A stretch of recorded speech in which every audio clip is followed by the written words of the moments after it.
വ്ളോഗുകൾക്കും ഇന്നത്തെ എൻ്റെ വീഡിയോയിലേക്ക് സ്വാഗതം. അപ്പോൾ ഇന്നത്തെ വ്യത്യസ്തമായൊരു രുചിക്കൂട്ടുമായിട്ടാണ് ഞാൻ വന്നിരിക്കുന്നത്. എന്താണെന്ന് നമുക്കറിയണ്ടേ? അത് നമുക്ക് വീഡിയോ കണ്ടിട്ടറിയാം. നമുക്ക് വീഡിയോയിലേക്ക് പോകാം. അതിനു മുന്നേ എൻ്റെ ചാനൽ ആദ്യമായിട്ടാണ് ആരെങ്കിലും കാണുന്നതെങ്കിൽ ചാനൽ സബ്സ്ക്രൈബ് ചെയ്യാൻ മറക്കരുത്. തൊട്ടടുത്തുള്ള ബെൽ ബട്ടൺ കൂടി എനേബിൾ ചെയ്യുക. അപ്പോൾ നമുക്ക് വീഡിയോയിലേക്ക് പോവാം. ഇന്നത്തെ അതിഥി ഞാനാണ് മക്കളെ. ഇന്ന് ഞാൻ ഇവിടെ ഒരു കലക്കും. അപ്പൊ നമുക്ക് വീഡിയോയിലേക്ക് പോയാലോ?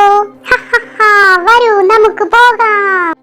ആദ്യം തന്നെ ചിക്കൻ മുങ്ങിക്കിടക്കാവുന്ന പാകത്തിൽ ഒരു പാത്രം എടുക്കുക. അതിലേക്ക് 3 ടീസ്പൂൺ തൈരും 3 ടീസ്പൂൺ വിനാഗിരിയും കൂടെ ചേർത്ത് നന്നായിട്ട് വെള്ളം ഒഴിച്ച് മിക്സ് ചെയ്തതിന് ശേഷം മുങ്ങിക്കിടക്കുന്ന പാകത്തിൽ നമുക്ക് ചിക്കൻ ഇട്ട് വെക്കാം. ഒരു 3 മണിക്കൂറെങ്കിലും നമുക്ക് ഇങ്ങനെ ചെയ്ത് വെക്കാം. കാരണം അപ്പോഴേക്കും നന്നായിട്ട് ചിക്കൻ ഒന്ന് സോഫ്റ്റായിട്ട് കിട്ടും.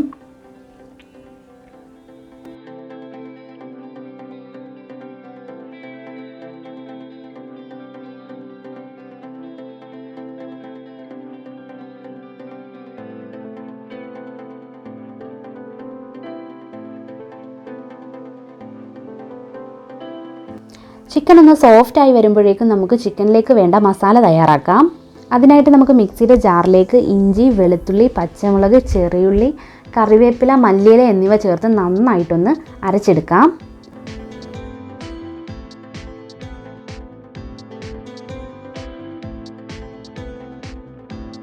ഇതാണ് ഇതിൻ്റെ ഒരു പരുവം. ഇനി ചിക്കൻ വെള്ളത്തിൽ നിന്ന് എടുത്തതിന് ശേഷം നന്നായിട്ടൊന്ന് തുടച്ച് വൃത്തിയാക്കി ഇതേപോലെ ഒന്ന് കട്ട് ചെയ്തെടുക്കണം. ഇനി ഇതിലേക്ക് നമുക്ക് മഞ്ഞൾപ്പൊടിയും മുളക് പൊടി, പെരിഞ്ചീരകപ്പൊടി, മസാലപ്പൊടി, കുറച്ച് ഉപ്പും കുറച്ച് വെളിച്ചെണ്ണയും കൂടെ ചേർത്ത് നന്നായിട്ടൊന്ന് മിക്സ് ചെയ്തെടുക്കാം.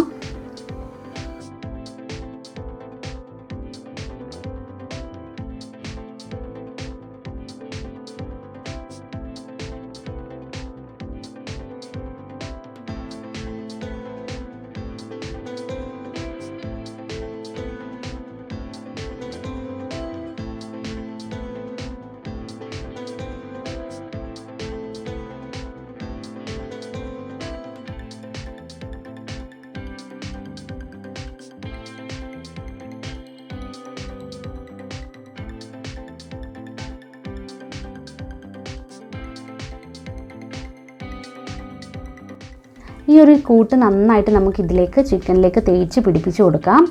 ഇതിൻ്റെ ഉള്ളിലേക്കും ആ ഒരു സൈഡിലേക്കും ഒക്കെ നന്നായിട്ട് കവറാവുന്ന രീതിയിൽ നമുക്കിത് അപ്ലൈ ചെയ്ത് കൊടുക്കാം. പിന്നെ മറ്റൊരു കാര്യം, ആരെങ്കിലും ആദ്യമായിട്ടാണ് എൻ്റെ ചാനൽ കാണുന്നതെങ്കിൽ സബ്സ്ക്രൈബ് ചെയ്യാൻ മറക്കരുത്. തൊട്ടടുത്തുള്ള ബെൽ ബട്ടണും എനേബിൾ ചെയ്യണം. പുറത്തു നിന്നൊക്കെ ഇതുപോലെ ചിക്കൻ വാങ്ങി കൊടുക്കുന്നതിലും നല്ലത് നമ്മൾ വീട്ടിൽ തന്നെ സ്വയം പ്രിപ്പയർ ചെയ്ത് കൊടുക്കുന്നതാണ്. നമുക്കും ഒരു സന്തോഷം, നമ്മുടെ കുട്ടികൾക്കും ഒരു സന്തോഷം. എല്ലാവരും ഒന്ന് ട്രൈ ചെയ്ത് നോക്കണം കേട്ടോ. മസാല നന്നായിട്ട് ഫുൾ തേച്ച് കൊടുത്തിട്ടുണ്ട്. ഇനി ഇത് നമുക്ക് റെസ്റ്റ് ചെയ്യാൻ വെക്കണം. 24 hours ആണ് ഞാനിത് റെസ്റ്റ് ചെയ്യാൻ വെച്ചിട്ടുള്ളത്. ഇത് ഫ്രിഡ്ജിലാണ് വെച്ചിരുന്നത്. ഫ്രീസറിൽ വെച്ചതിന് ശേഷം ഇത് എടുത്തതാണ് 24 hours കഴിഞ്ഞിട്ട്.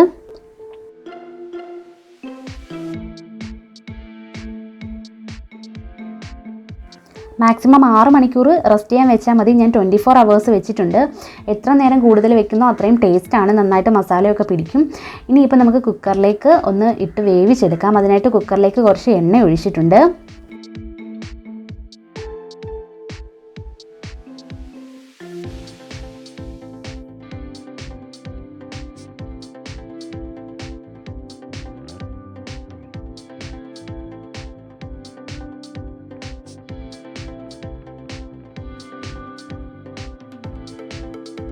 ചിക്കൻ കുക്കറിലേക്ക് ഇട്ട് കൊടുത്തതിന് ശേഷം ബാക്കി വന്ന കൂട്ടും കൂടെ ഇതിലേക്ക് ആഡ് ചെയ്ത് നമുക്ക് അടച്ച് വെച്ച് ഒരു 4 വിസിൽ വരുന്നത് വരെ ഒന്ന് വേവിച്ചെടുക്കാം.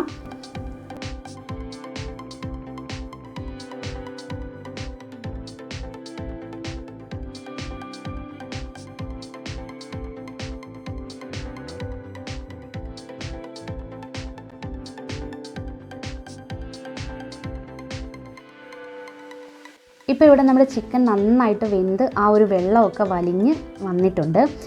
ഇങ്ങനൊരു ഗ്രേവി നമുക്ക് കിട്ടിയിട്ടുണ്ട്. ഇത് നമുക്ക് ആവശ്യമാണ്. നന്നായിട്ടൊന്ന് വറ്റിച്ചെടുക്കണം നമുക്ക്.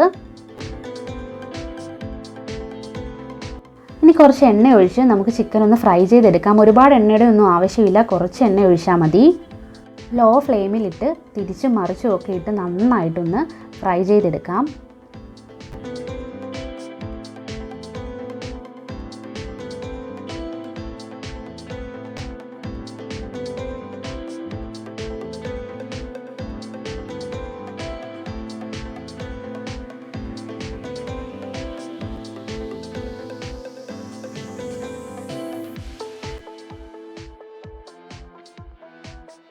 ഇപ്പം നമ്മുടെ ചിക്കൻ ഇവിടെ റെഡി ആയിട്ട് വന്നിട്ടുണ്ട്. ഒരു ചെറിയ പൊടിക്കൈയും കൂടെ ചേർത്ത് കഴിഞ്ഞാൽ സംഭവം റെഡി. ഇത് നമ്മുടെ ചിക്കൻ വേവിച്ചപ്പോൾ ബാക്കി വന്നിരുന്ന വെള്ളമാണ്. അതൊന്ന് നന്നായിട്ട് വറ്റിച്ചൊരു ഗ്രേവി രീതിയിലാക്കി നമുക്ക് എടുക്കാം. ഈ ഒരു ഗ്രേവി നന്നായിട്ട് ചിക്കനിലോട്ട് സ്പ്രെഡാക്കി കൊടുക്കുക. എന്നിട്ട് ആ എണ്ണയിൽ കിടന്ന് ചെറുതായിട്ട് ഒന്നുകൂടെ ഒന്ന് മൂത്ത് വരണം. അതുകൂടെ കഴിയുമ്പോഴേക്കും നമ്മുടെ ചിക്കൻ ഇവിടെ റെഡിയായി കഴിഞ്ഞു.